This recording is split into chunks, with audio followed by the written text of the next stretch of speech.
साईं बाबा के दर्शन करने के बाद हम निकल पड़े हमारे अगले सफरनामा पर, जो है शनि शिंगणापुर में। यहाँ की एक खासियत मैं आपको बताना चाहूँगा। वहाँ पे जाते वक्त रास्ते बहुत ही अच्छे कंडीशंस में हैं। यहाँ पर आपको गाड़ी चलाने में कोई प्रॉब्लम नहीं होगा और आप बहुत ही अच्छे से शनि शिंगणापुर पहुँच सकते हो। शिरडी से शनि शिंगणापुर का डिस्टेंस 70 किलोमीटर्स है।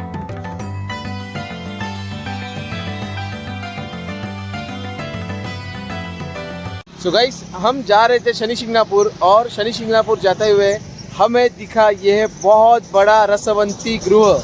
रसवंती गृह मतलब जहां आप शुगर केन का जूस पी सकते हो और हम यहां बहुत मज़ा करने वाले हैं।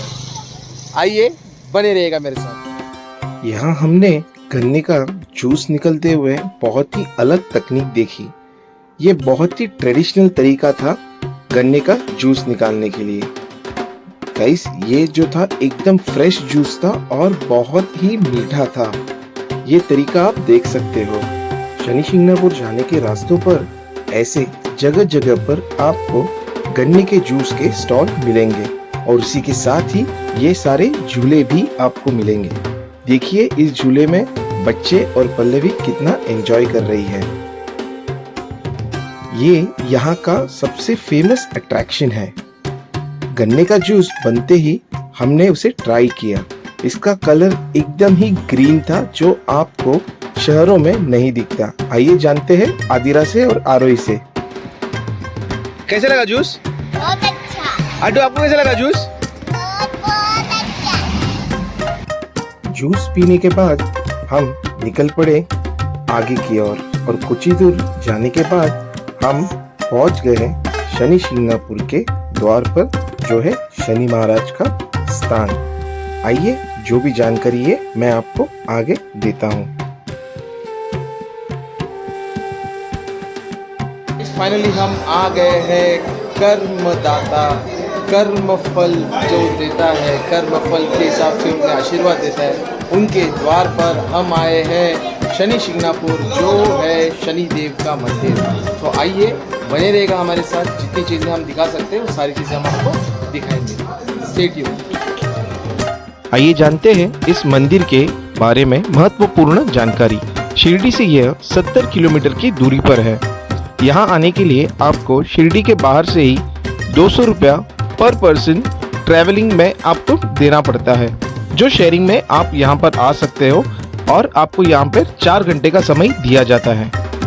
अगर आप आपके खुद के व्हीकल से आ रहे हो, एक जानकारी आपको देना चाहूँगा। यहाँ पे बहुत से लोग आपको पार्किंग के नाम पे ठगते हैं, पर आप कहीं पर भी ना रुक के आप संस्था की पार्किंग में आप रुक सकते हो, जहाँ पे आपको सिर्फ 20 रुपीज़ देना पड़ता है।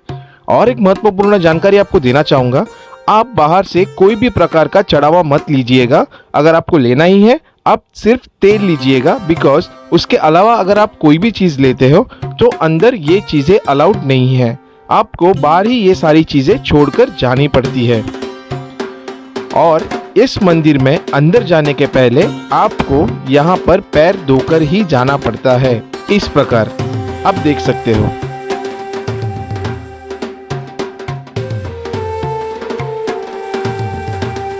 यहाँ आप शनि महाराज को नजदीक से भी तेल चढ़ा सकते हो। जो ये आप मंदिर के एंट्रेंस पर काउंटर देख रहे हो, यहाँ से आपको 500 रुपीज का एक रिसिप्ट बनाना पड़ता है और वहाँ से तेल आप लेकर स्वयं शनि महाराज के नजदीक जाकर उन्हें चढ़ावा कर सकते हो। यदि आपके पास 500 रुपीज आप नहीं ले सकते, फिर भी कोई संकोच नहीं कीजिएगा, वहीं पे भी ऑप्शन है। देखिए ऐसे आप नजदीक से शनि महाराज को तेल का चढ़ावा चढ़ा सकते हो। तो आइए दोस्तों, अब जानते हैं शनि महाराज की कहानी कि यहाँ पर ये मंदिर कैसे स्थित है। ये तकरीबन 400 साल पुरानी कहानी है, जहाँ पे बाढ़ आने की वजह से ये शिला एक शनि शिंगणापुर में एक नदी के तट पर आकर रुकी थी। वहां पर एक शख्स ने इसे लकड़ी से छूकर या नजदीक लाने की कोशिश की, तब वहां पे उस शिला पर चोट लग गई चोट लगते ही वहां से खून बहने लगा। उसी रात वहां पे किसी शख्स के सपने में शनि महाराज आकर उन्होंने अपने अस्तित्व की जानकारी दी। इसीलिए अगले दिन तकरीबन 100 से 150 लोग वहां पर इस शिला को शनि शिंगणापुर में ले आने के लिए चले गए, पर 100 लोगों की बल से भी वो शिला नहीं हिल पाई। तब हताश होकर ये दोबारा गांव में आ गए। उसी रात शनि महाराज ने उसी शख्स को फिर से दर्शन दिए और उन्हें कहा कि मेरी जो शिला है वो सिर्फ मामा भांजे की जोड़ी ही हिला सकती है। तो नेक्स्ट डे मामा भांजे की जोड़ी ने उस शिला को उठाकर एक बैलगाड़ी में रखते हुए शनि शिंगणापुर के द्वार लेकर आ गए।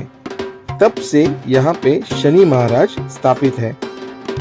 शनि महाराज का इस मंदिर हमारे पूरे भारत में एक प्रमुख मंदिर जाना जाता है।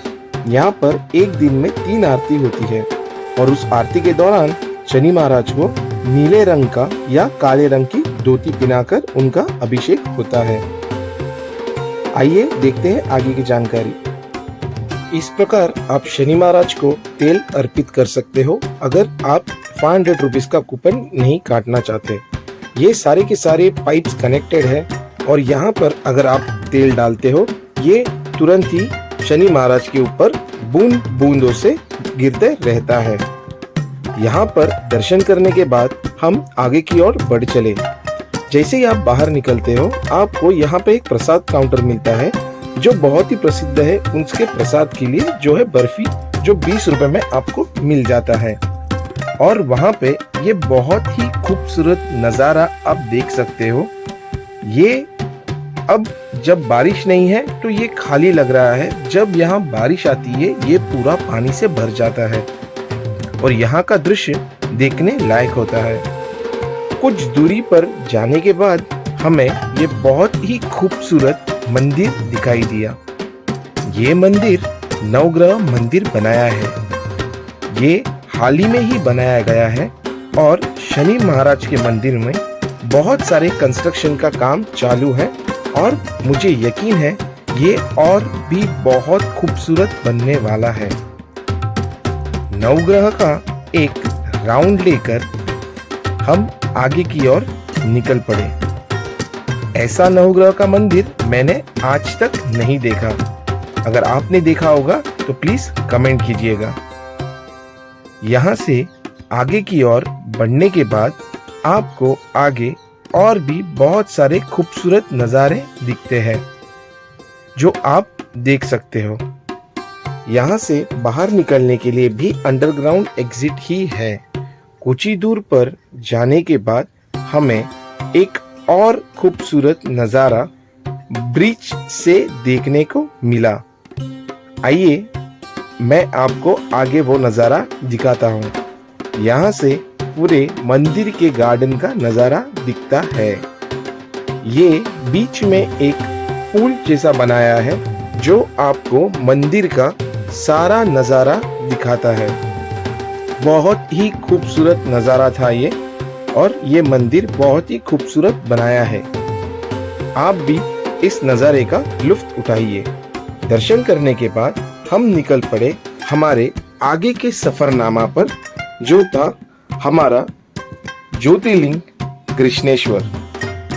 बने रहिएगा आप मेरे साथ और मैं आपको ऐसे ही आगे की जानकारी देता हूँ कृष्णेश्वर देवस्थाना पहुँचने के बाद।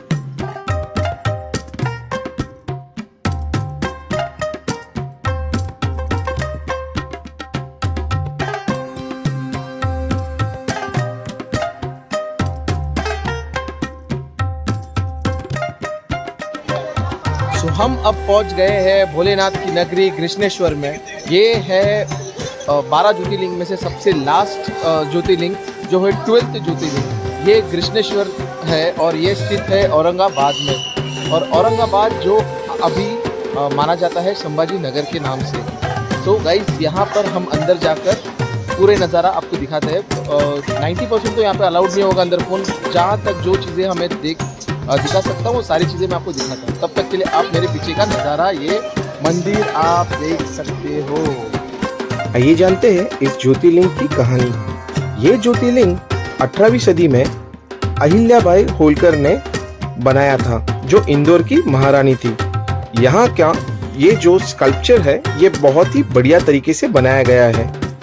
इस मंदिर को तोड़ने के लिए औरंगजेब ने बहुत प्रयत्न किए, पर इस मंदिर का मुख्य द्वार पुराने मंदिर का बहुत ही छोटा होने की वजह से वो नहीं जा पाए, बिकॉज उन्हें झुकना पसंद नहीं था। ये ज्योतिर्लिंग सबसे लास्ट ज्योतिर्लिंग माना जाता है। ये औरंगाबाद स्टेशन से, रेलवे स्टेशन से तकरीबन 30 किलोमीटर की दूरी पर है और ये स्थित है वेल्लूर विलेज में। औरंगाबाद स्टेशन के बाहर आपको बस स्टैंड में बस या शेयरिंग ऑटो 50 रुपीज में आपको यहाँ पर छोड़ती है। आइए देखते हैं अंदर का नजारा, जो बिल्कुल ही पॉसिबल नहीं था, लेकिन रिस्क लेकर मैंने आपको ये नजारा दिखाने की कोशिश की है। आइए दर्शन करते हैं सबसे लास्ट ज्योतिर्लिंग कृष्णेश्वर भगवान की।